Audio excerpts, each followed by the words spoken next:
দেখুন আমরা চেরাপুঞ্জিতে সকালে ব্রেকফাস্টে কি খাই।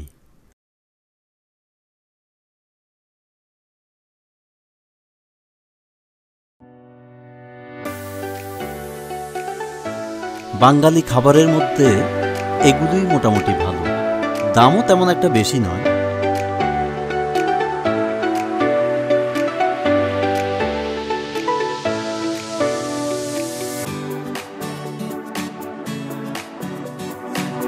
যদিও এখানকার খাবারের দাম একটু এক্সপেন্সিভ।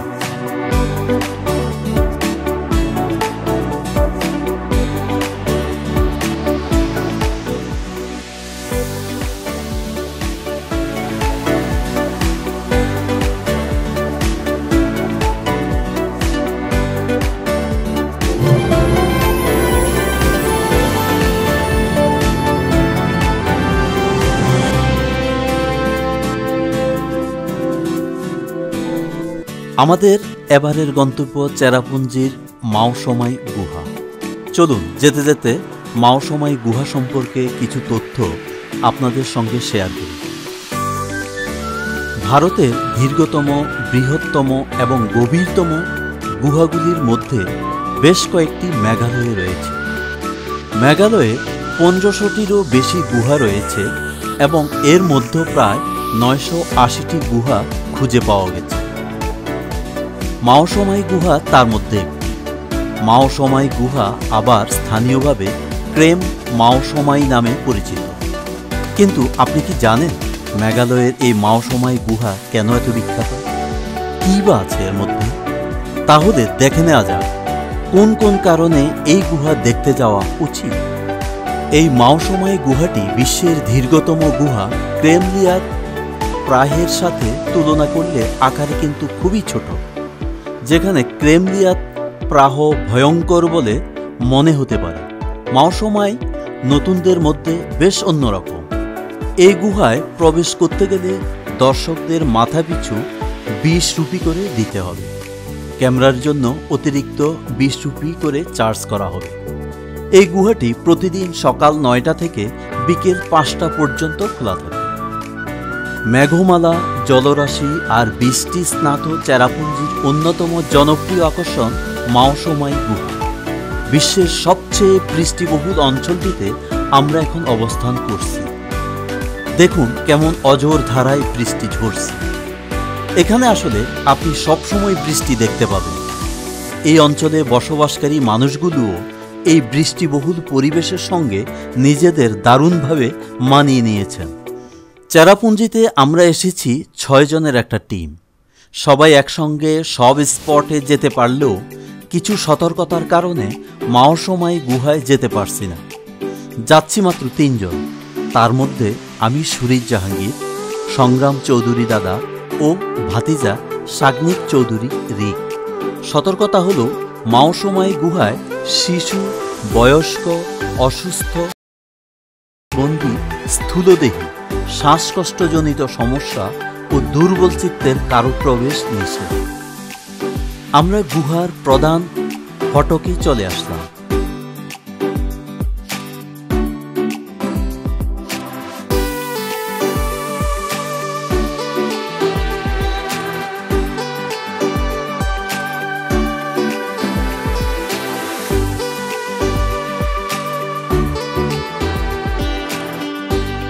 এই যে এখানে মাওসময় গুহায় আমাদের স্বাগত জানানো হয়েছে।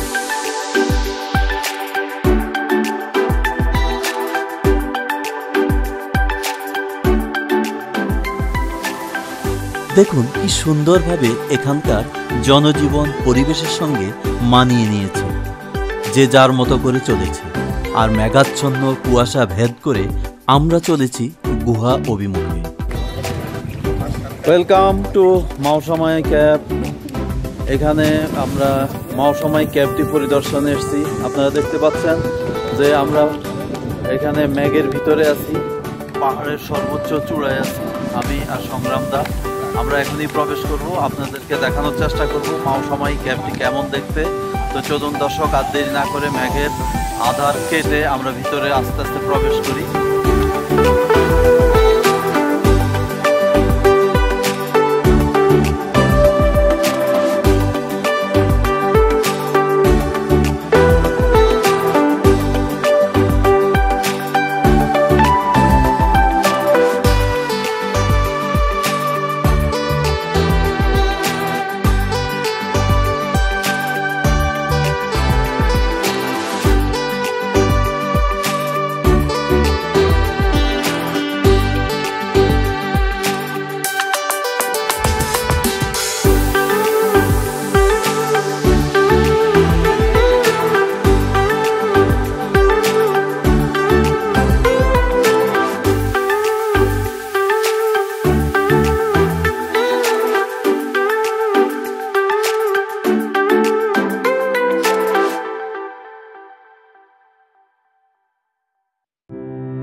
এখানকার গাছগাছালি ও চারপাশের পরিবেশটা যদি আপনাদের একটু দেখায়, তাহলে যা দেখতে পাবেন তা হলো এই।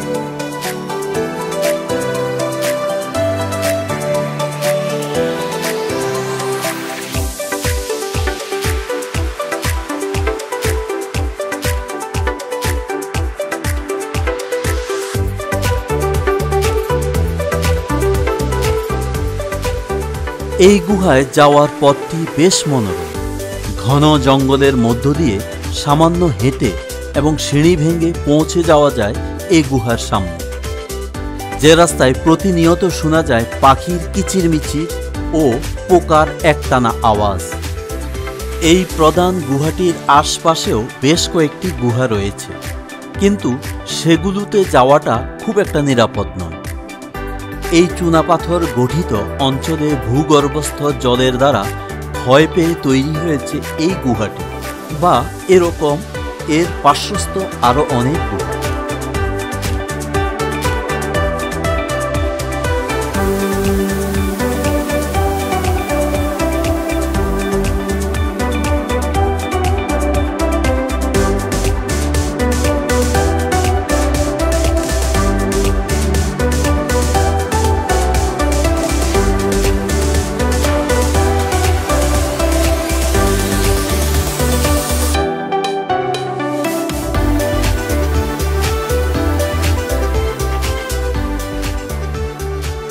এই গুহার ভিতরে শুধুমাত্র 150 মিটার দূরত্ব পর্যটকদের জন্য উন্মুক্ত।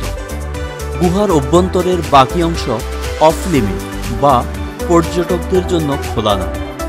গুহার ভেতরে ঢুকে বেড়ানোর সময় বা প্রদর্শন করার সময় গুহার মেঝেতে লো ওভারহ্যাং এবং অসমতল তলদেশ থাকার ব্যাপারে যথেষ্ট সতর্ক থাকুন, তা না হলে হোঁচট খেয়ে পড়ে গিয়ে আঘাত পেতে পারে।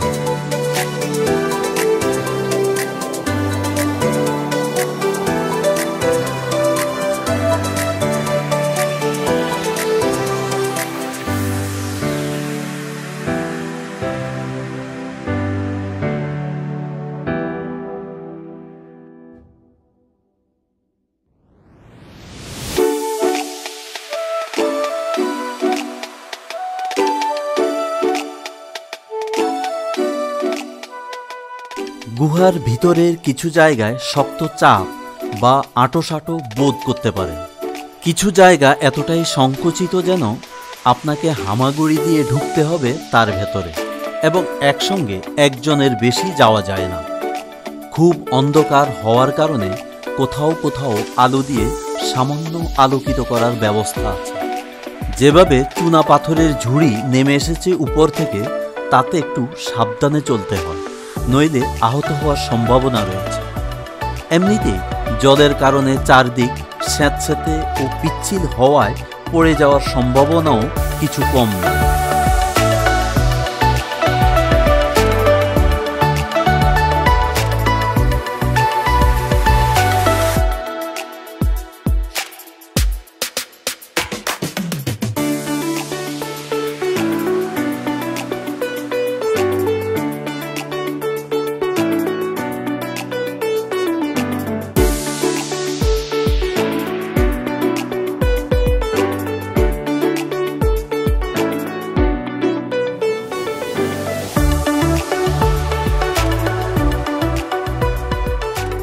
মাওসময় গুহা ফসিলের জন্য জনপ্রিয়। এই জীবাশ্ম বা এমবেডেড সামুদ্রিক জীব দেখতে চাইলে আপনাকে মন দিয়ে গুহার ভিতরের দেওয়াল এবং বিভিন্ন গঠন অধ্যয়ন করতে হবে। গুহার মেঝের উপর দিয়ে প্রবাহিত নদীও রয়েছে। চুনাপাথর ঘটিত অঞ্চলে ভূগর্ভস্থ জলের দ্বারা ক্ষয় পেয়ে তৈরি হয়েছে এই গুহাটি, বা এরকম পার্শ্বস্থ আরও অনেক গুহা, যার কারণে গুহার ভেতরে দেখা যায় চুনাপাথর ঘটিত বিভিন্ন ভূমিরূপ, যার মধ্যে স্টালাকটাইট, স্টালাগমাইট, হেলেকটাইটগুলি প্রধান।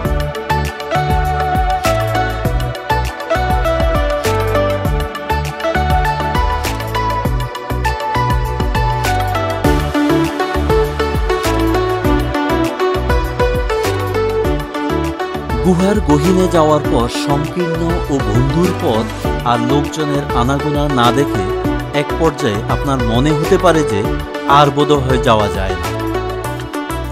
সংগ্রাম দা সহ আমাদেরও এমনটা মনে হয়েছিল, কিন্তু এমন ধারণা ভুল। এই গুহার এক প্রান্ত দিয়ে প্রবেশ করতে হয় আর অন্য প্রান্ত দিয়ে বের হতে হয়। প্রবেশের পর আর ব্যাক করার সুযোগ নেই। তাই সেই আত্মবিশ্বাস এবং মনোবল নিয়েই আপনাকে প্রবেশ করতে হবে। ছোট হলেও এই গুহাটির ভিতরে ঘুরে বেড়ানোর ভয় নয়, বরং বেশ রোমাঞ্চকর অনুভূতিই জায়গা।